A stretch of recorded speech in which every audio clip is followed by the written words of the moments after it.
Here, the Union Minister of Finance and Corporate Affairs, Srimati Nirmala Sitharamanji, tabled the Economic Survey 2022-23 in the Parliament a short while ago. The Economic Survey is the strategic blueprint which gives an insight into the state of economy, and it sets the stage for the Union budget, which follows a day later. The survey contains new ideas and vision for the future. To hold this press conference, I welcome Chief Economic Advisor, Sri V.Anantha Nageswaran. I also welcome Senior Economic Advisor, Sri Raju Misra, Economic Advisor, Chandni Raina, Economic Advisor, Anuradha Guru, and Economic Advisor, Sri Saikat Sarkar. Today's press conference will go as follows.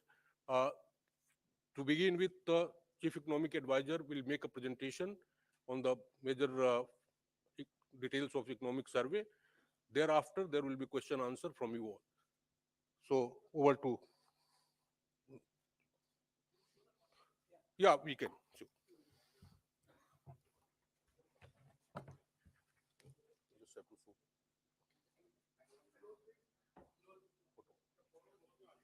You can move.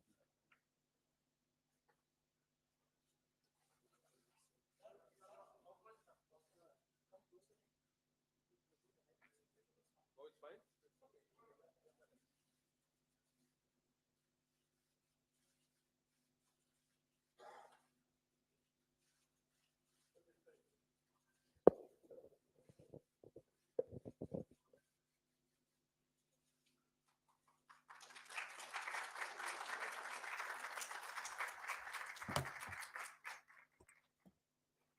So over to you, Mr. Nageshwar, please. No, you can.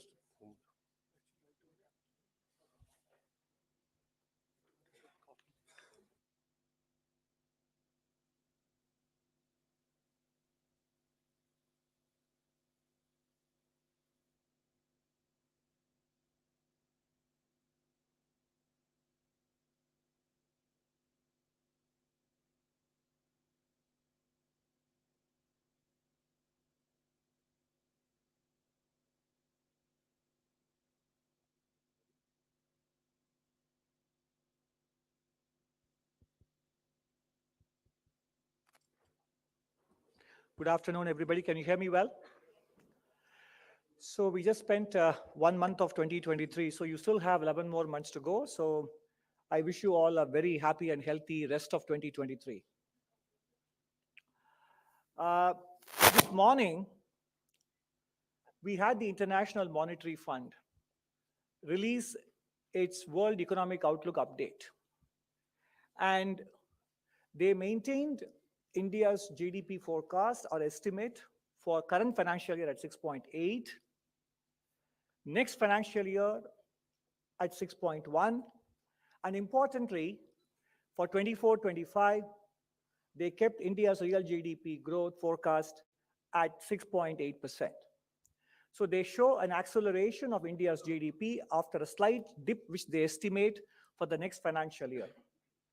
In fact, the presentation today is going to focus on this aspect, that India's GDP growth is poised to do better in the remainder of this decade, and that is the focus of this economic survey itself.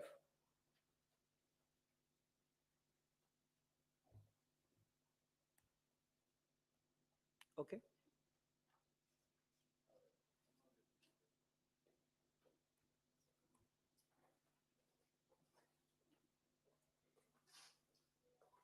Not moving. Mm-hmm.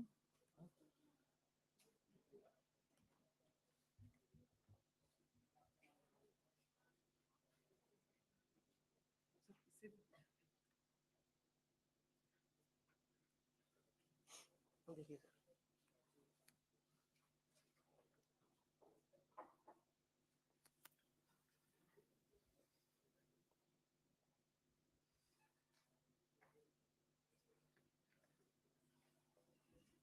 It's frozen.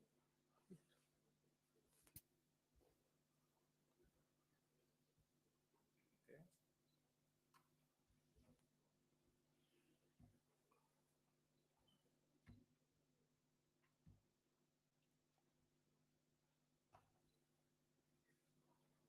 Sir हो गया यहाँ से भी हो जाएगा sir Okay. We basically let you admire the cover slide for a bit longer than it needed to be. So, what are the key messages, as I mentioned in the initial remarks? Why is the economic growth going to perform better this decade, remainder of the decade? And what the reforms of the last 8 years have done to make sure that happens? And beyond 2030, what will be India's medium-term growth magnets? And finally, as we look ahead to 2047, what else and what more we could do to realize India's full potential in the Amrit Kal. And if you look at the, is it moving properly on the screens? Okay, thank you. The survey looks ahead to the medium term because the pandemic response and recovery phase is over. In fact, chapter 1, the title itself says, State of the Economy, Recovery Complete. And therefore, after a long time, we have banking, non-banking and corporate sectors with healthy balance sheets, and they are ready to borrow and lend and invest. So we don't have to speak about pandemic recovery anymore. We have to look ahead to the next phase of India's economic growth process. So why is economic growth going to be better this decade? In order to look ahead to the future, we always have to first look back at the rearview mirror. Let's rewind the tape a little bit. What happened in the first decade of the millennium was a lot of optimism about BRICS economies. By 2002, balance sheets were lean and mean. Companies were willing to borrow, invest, banks were willing to lend. So leverage ratio in the corporate sector and in the overall non-financial private sector rose very sharply in the first decade. And it got to the point where the credit to GDP ratio in actual terms was much higher than the trend in the first decade of the millennium. That is what you see. The middle hump is basically actual credit GDP ratio was well above trend, and it persisted for a long time. And because it was quite well above trend and also lasted longer, naturally, it led to a period of excess borrowing and excess lending. And the second decade was a payback time. So India went through a classic financial cycle, credit boom and credit bust. And this is not something new for the world. Every time you go through a financial boom and bust, it does leave its impact on economic growth. And that is what happened to us, especially in the second half of last decade. And you can see this here. Look at this chart. From 1980 to 2000, the bank credit to GDP ratio was roughly around between 25 and 30%.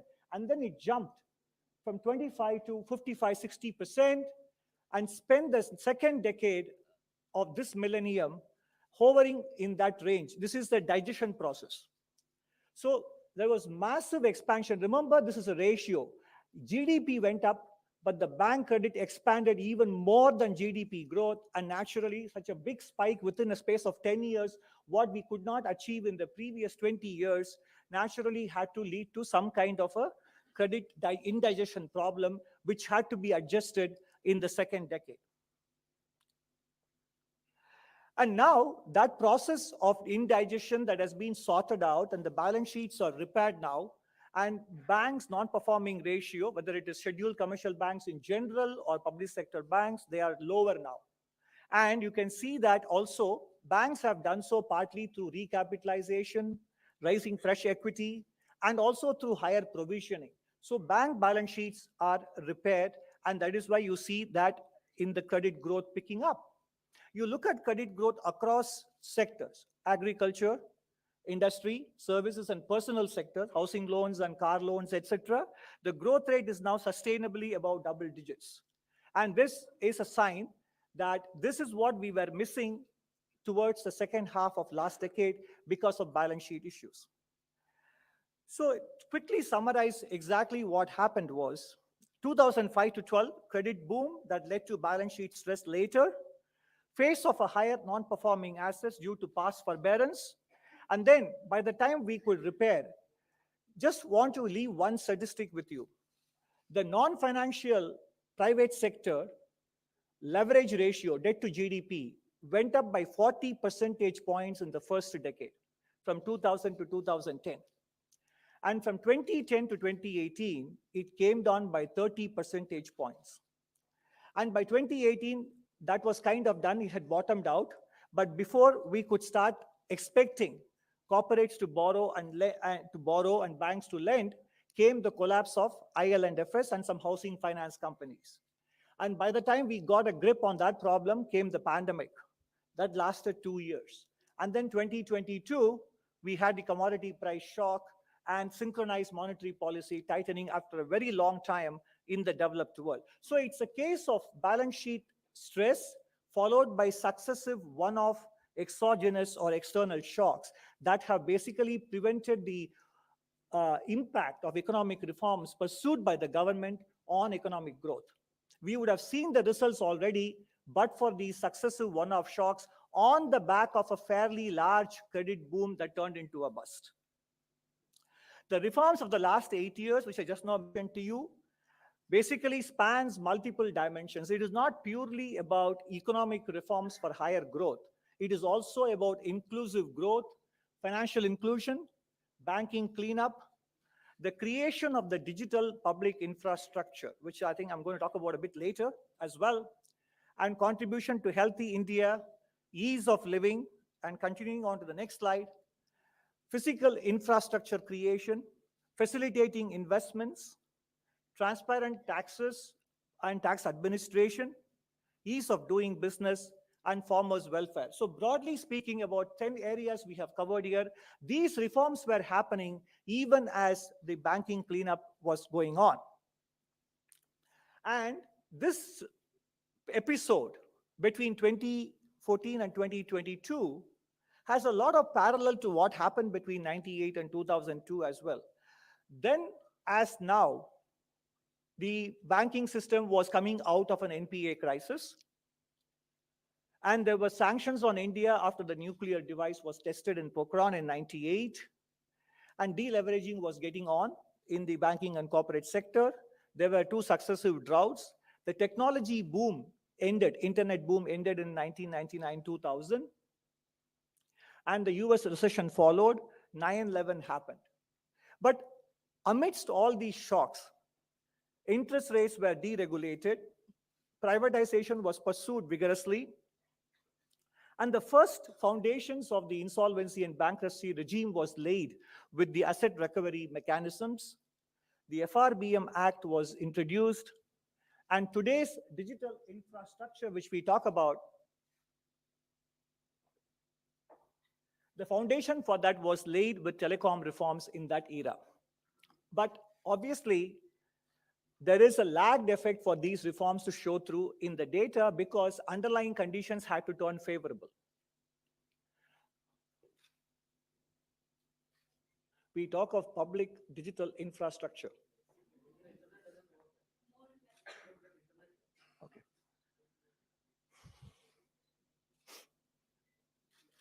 I think it's not enough if I just look at the screen, right?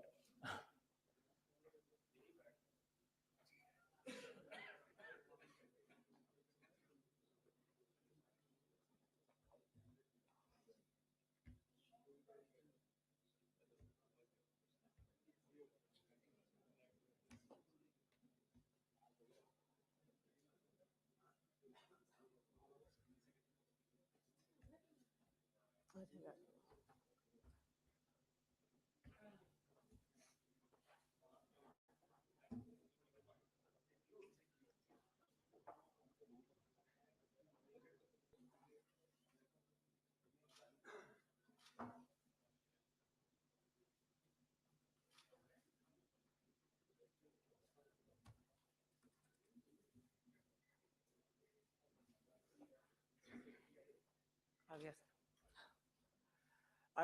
I'm reminded of what economist Joan Robinson said in the 1960s about India. Whatever you say about India, the opposite is equally true. That's what she said. And so anyway, the parallels to the 1998-2002 period, to this period is that even as a crisis was being addressed, economic reforms were pursued, and when underlying conditions turned favorable, the lagged effect of reforms showed through. That's exactly what is reflected, for example, in the IMF forecast, and that is what we expect in the medium term as well. The lagged effect of the reforms will show through because in the last several years, the full effect of the reforms could not be felt in the data because of successive one-off shocks. And that's why we talk about the medium-term growth magnets for the economy. The entire philosophy of economic management revolves around making it easier for people to pursue their economic activities in individual lives or in for businesses, and ultimately leading to efficient resource allocation and, more importantly, enhancing the potential of the economy to grow at a higher rate. And that includes, obviously, it is an indicative list and not a complete list: agricultural growth, a trust-based governance model, public goods for inclusive growth, both infrastructure, digital and physical, and many other things which will come under that, involving the private sector, and more importantly, managing the energy transition, reducing our dependence, and also addressing climate change issues as well.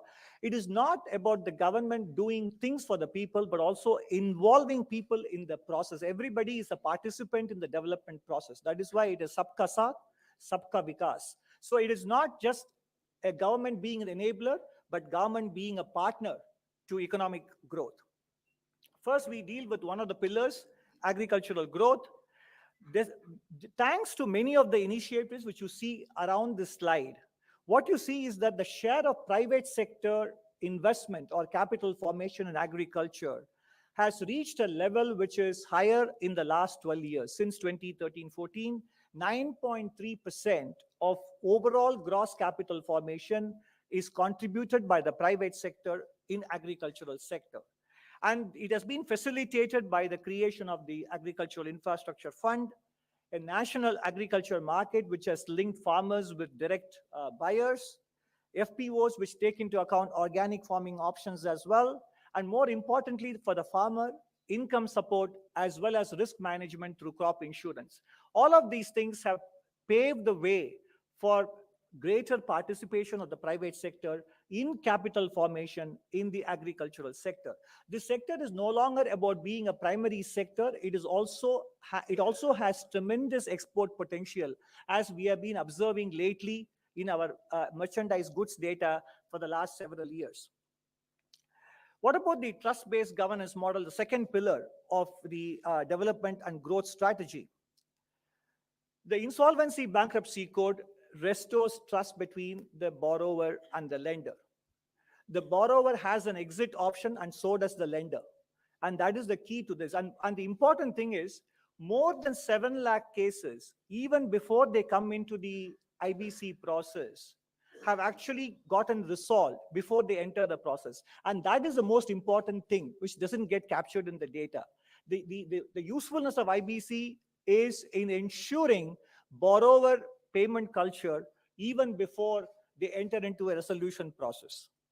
Ease of doing business, one illustrative example is the Real Estate Development Regulation Act, which has ensured trust between developers and buyers, making them more transparent and check-based transactions rather than relying on black money.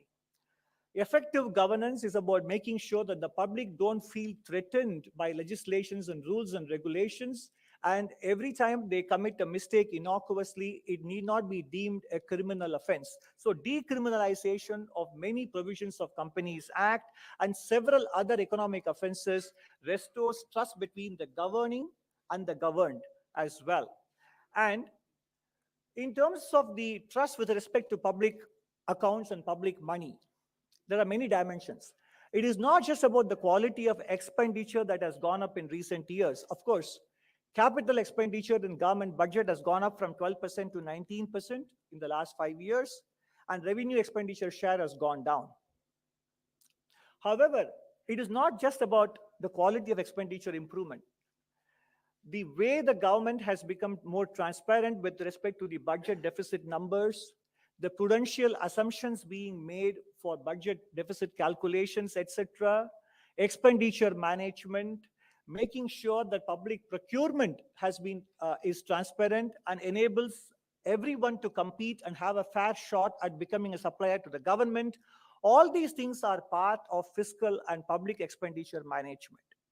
Now, moving on to the more macro dimension of it, if you look at the last 16 years, there is much talk about today of India's high deficit debt to GDP ratio. You can see that among the countries that saw very little increase in the public debt to GDP ratio, India is one of them. India, Germany, and Indonesia in the last 16 years.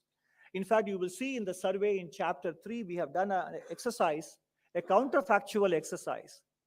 In 2019-20, 2021 and 21-22, instead of the actual nominal GDP growth rates which we experienced, if only the economy had continued to grow at a rate of 10% nominal terms, the fiscal deficit and debt ratios would be a lot lower than where they are today.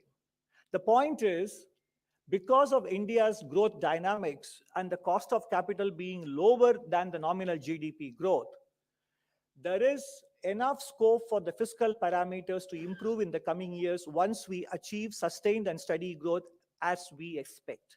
And that you will see in chapter 3 on the fiscal side. Creating public goods for inclusive growth, that is the third pillar. And it is not only about physical infrastructure, although it is an important part of it, in terms of the amount of kilometers of highways completed, electricity installed capacity. This is RBI showing that in 2011, if you put them as an index value of 100, where they stand today in 2020, excepting the case of railway track, which because much of it was laid already, and therefore even a 14% improvement in 9 years in terms of 8,000 kilometers added is a very big number. But in every other case, national highways or cargo handling capacity, the growth rate is 80% or doubled in the last 10 years or so. And on the softer policy side, apart from physical milestones, you have public-private partnerships, the national infrastructure pipeline, the national monetization pipeline, which will improve economic efficiency, as I mentioned earlier, and the PM Gati Shakti, which is still in its early years. The underlying purpose of it is to make sure that public investment projects get completed without cost and time overruns, and there is synergy between various departments such a way that sequencing happens naturally and logically, and therefore delays are minimized. So PM Gati Shakti is about reducing information asymmetries and making sure that government projects are executed on time and within cost estimates. The national logistics policy is an important cog in the wheel. Our export competitiveness is hampered by the fact that logistics costs constitute 14 to 15%. The goal is to halve it and bring it down to international levels, and this national logistics policy will play a very important part in that. The public digital infrastructure, about which now there is a lot of justified optimism on India, not only in the country but outside as well. The initial phase of reforms started with the identity and then the Jan Dhan Yojana, financial inclusion, Aadhaar and mobile. And then it moved on to unified payment interface, which allows even payment as small as 2 rupees through a barcode, common service centers for IT-enabled services, PM Disha, digital DigiLocker, and services at a click. Now, they have set the stage for new age reforms, which is now going to make sure that hitherto neglected segments of society, low-income households and micro businesses, get a fair shot at accessing national and international markets and getting funded by financial institutions.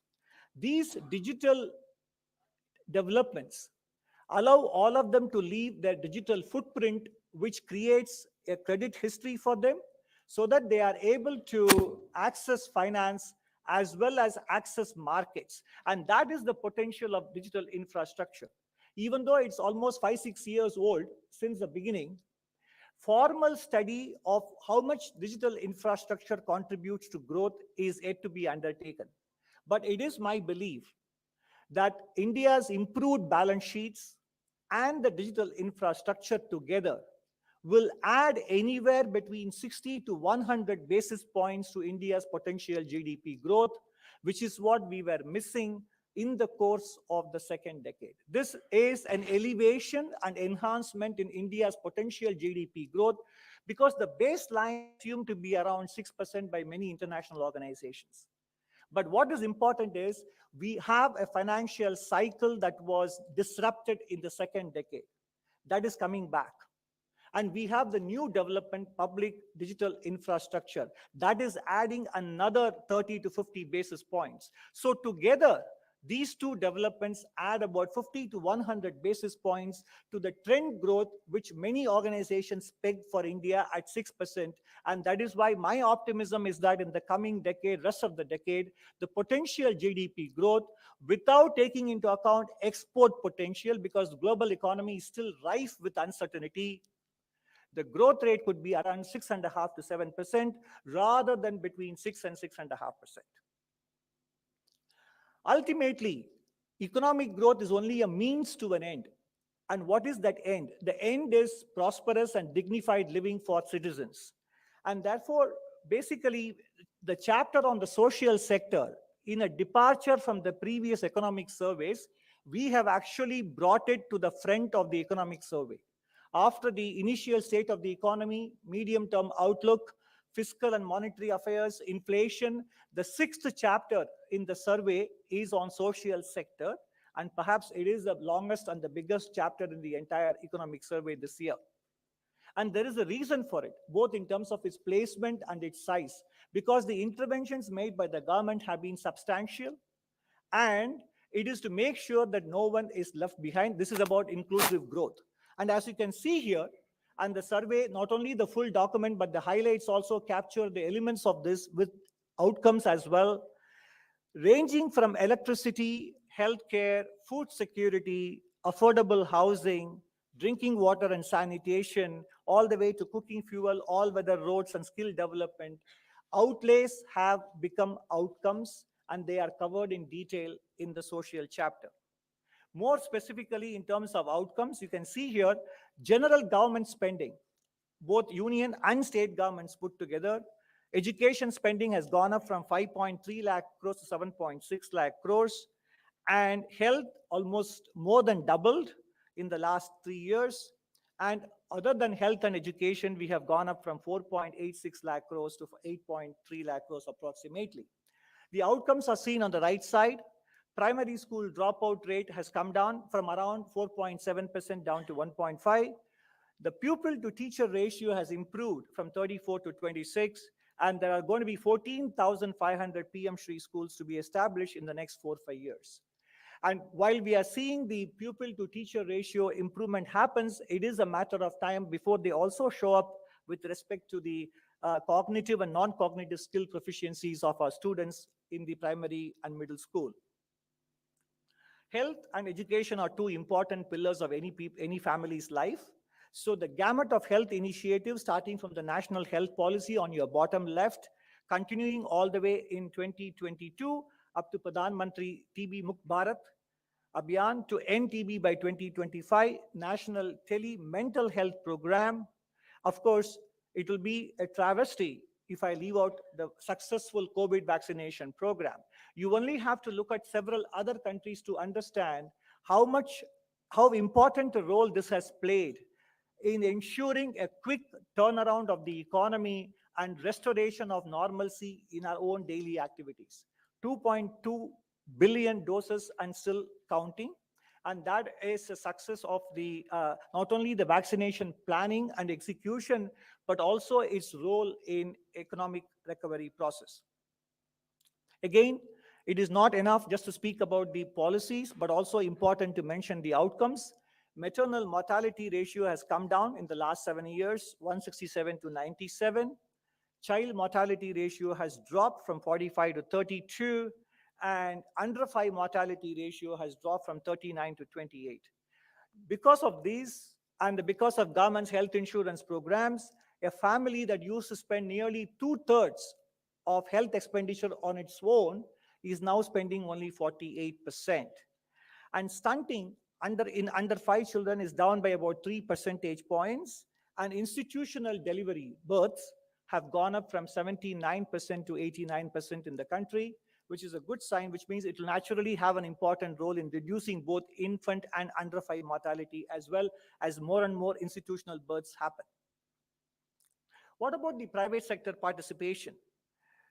Well, the tax cuts of 2019 played a big role in ensuring that the private sector was able to repair its balance sheets quickly and consider investing, about which I will show the evidence later.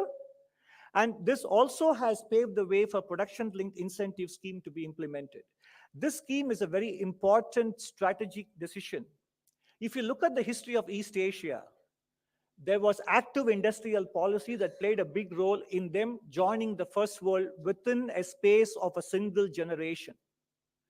An industrial policy that does not so much as reward winners but punish the laggards is what East Asia did. And today, India sees an opening in the global supply chain. Countries are willing to diversify, not only because of pandemic, but also because of political reasons. Just-in-time inventory management has given way to just-in-case inventory management, and it is about friendshoring, etc. And therefore, India sees an opportunity. There was a talk of India having prematurely deindustrialized. I would say that India simply had not industrialized enough. There was never a premature deindustrialization. Infrastructure was missing, and manufacturing at scale was missing. These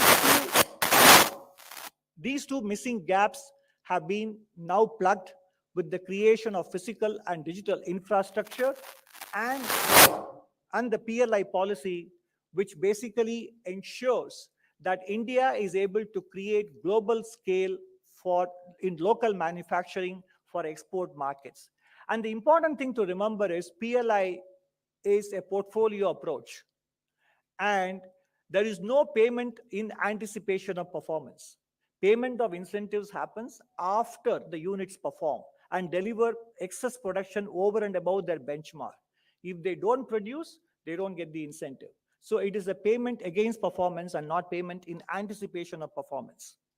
National monetization pipeline is going to unlock the productivity of public assets through leasing or outright sale. And this investment you saw in the privatization of Air India. And it is clear that the government also articulated its policy towards public sector enterprises, hoping to retain its presence only in core sectors and exiting non-core sectors. Foreign investment licensing norms have been liberalized. There is automatic route for more sectors now, 100% automatic FDI, and there is a single window facilitation portal. The outcome of which is seen in the actual gross FDI inflows. The blue line shows you. As a percentage of GDP as well, it has gone up from 2.2% to 2.6% of GDP. And ultimately, the various investments, whether it is domestic or foreign, have to translate into employment. Urban unemployment ratio has come down during the pandemic peak of around 20% down to 7%. And the worker population ratio has picked up from a low of around 35% back to around 45%. EPFO payroll data, which tracks new workers joining the scheme with salaries of 15,000 or below, in 22-23, their levels are running well above the previous 3 years. And in terms of the facilitation of employment, the e-Shram portal provides a bridge between employers and informal workers, and the National Career Service has registered 2.8 crore job seekers and 6.8 lakh employers as well. So what is going to happen is that as the private sector investment begins to kick in, and as the construction sector comes back to life with rural migrants getting back to their urban employment opportunities, the employment scenario will pick up as it did in the first decade as well. In the first decade, the capital expenditure resulted in employment generation, and that is a phase that India is looking ahead to in the coming years as well. Micro and small businesses, we all know that India has a preponderance of micro businesses, but the recent changes in changing the threshold and also adding a new criteria, turnover apart from investment, and more importantly, the provision of emergency credit line guarantee scheme during the pandemic have enabled that this sector remains in good health. And the evidence of it is what we see. GST paid by micro, small, and medium enterprises didn't really flag or slacken in the pandemic year. They kept up. If anything, they registered gradual increases from 18-19 all the way to 21-22 as well. Energy transition. This is both a matter of security, energy security, as well as ensuring that India deals with climate change. India is well ahead of its target for renewable energy mix in the overall energy mix balance. And we have 8 missions now addressing climate concerns. We updated our nationally defined contributions in COP27, and there is a national green hydrogen mission launched, and the sovereign green bond, the first tranche of $1 billion was just auctioned. We got a better yield. They were able to sell the green bond at a 6 basis point lower than the conventional sovereign borrowing cost. And there will be one more coming in the current financial year. All these issues are covered apart from the global dynamics of climate change, etc., in the chapter on climate and environment. Of course, for most of you, while the medium-term picture is important, for some of you, obviously, what is interesting and what is exciting from the point of view of near-term attention is what is the growth rate that the survey projects for the next financial year. So we are now, after having discussed the medium-term prospects, which are now looking good because cleaned up balance sheets and reforms are going to have a lagged payback. Where we are today is that the numbers which we have up to the end of second quarter in September, July to September, the momentum is continuing in the economy. If you look at the industrial production, consumer durables, infrastructure and construction goods and manufacturing, they are running at a rate better than they were in the previous 2 years. And the middle portion is very important. 10 out of 10 sectors in the private listed company space, all these sectors, investments undertaken by companies in the first half of 22-23 is higher than what it was in the first half of FY 21-22. On the right side, what you see is a proxy for contact-based services, leisure, tourism, hospitality, domestic and foreign travel. All of them we are trying to proxy with this one number, showing that by and large, air passenger and cargo traffic are now running at more than 90% of the pre-pandemic levels. And as I mentioned earlier, credit growth is picking up across different sectors, MSMEs, large industry, services, and non-food credit. All of them are growing at more than double-digit rates. And even NBFCs, as you can see on the right side, their credit disbursal is also rising. And in general, credit to MSMEs is now on an average has grown at around 30% since January 2022. And not only the banking system, but also the non-banking financial corporations, their non-performing assets are lower than they were 15 months ago or 18 months ago. Therefore, the survey projects the economic growth rate to be 6.5% for the next financial year. And the range we have projected for the outcomes is between 6 and 6.8%. Baseline is 6.5. The range is 6 to 6.8. Some of you might think the range is asymmetric in nature, and it is deliberate. Because we do understand that the global political and economic environment remains still rife with uncertainty. We have many known unknowns as well as unknown unknowns. And we also do not know how the speed with which global economy recovers will lead to the kind of inflation pressures that we saw last year. China reopened fairly rapidly. And as of now, the United States economy looks set to avoid a full-fledged formal recession. And therefore, this January already we have seen crude oil prices and industrial metal prices higher than they were at the end of December. From the Indian standpoint, a moderate to somewhat significant global economic slowdown will be on balance a better outcome because it would lead to lower commodity prices and and the cessation of interest rate tightening in the developed world, weaker dollar, etc. Therefore, in order to make sure that we fully accommodate the downside risks, the band has been kept at 6 to 6.8 and the baseline number at 6.5%. This number is very much in line with what international organizations have predicted, including what the IMF said this morning.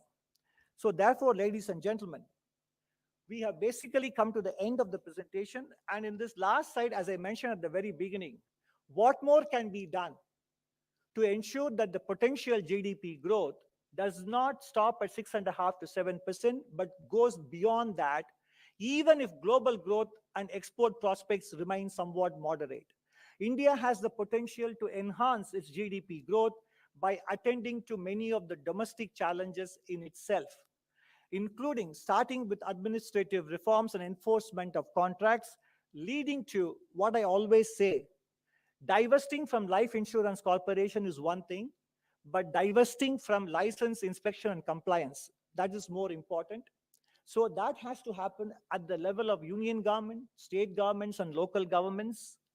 And finally, our aspiration to become a global manufacturing powerhouse will not be served unless we are able to ensure affordable, reliable, and economically viable power supply throughout the country. And we have to make sure that we reduce the dependence on fossil fuels and ensure availability of rare earths and critical minerals to make the switch to renewable energy. And no country that is developed today has managed to reach this far without having a viable Mittelstand, the small medium enterprise sector. So we have to continue to pursue what we have been doing in the last several years, ensuring that the MSME sector becomes more and more formalized. The skilling and education envisaged under the new education policy has to be pursued, because 21st century challenges are going to be different from the previous century. Old age care, elder care, mental health, living with the green economy, all these things are not something that our education system was prepared for earlier. Therefore, that has to be addressed as well. And we have to make sure that women are able to contribute as much to economic productivity and activity as they are capable of.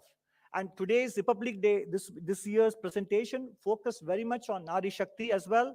And even in the economic space, we have to make sure that whatever is feasible legislatively and in terms of law and order, physical security, work from home, and childcare, or whatever governments need to do, they have to do to be able to let our women make the choice for themselves between working and addressing their family priorities as well. And they shouldn't be in a position to having to choose between the two. They should be able to perform both those activities if they desire to do so. And that is what will enhance economic growth as well. So overall, if we are able to address these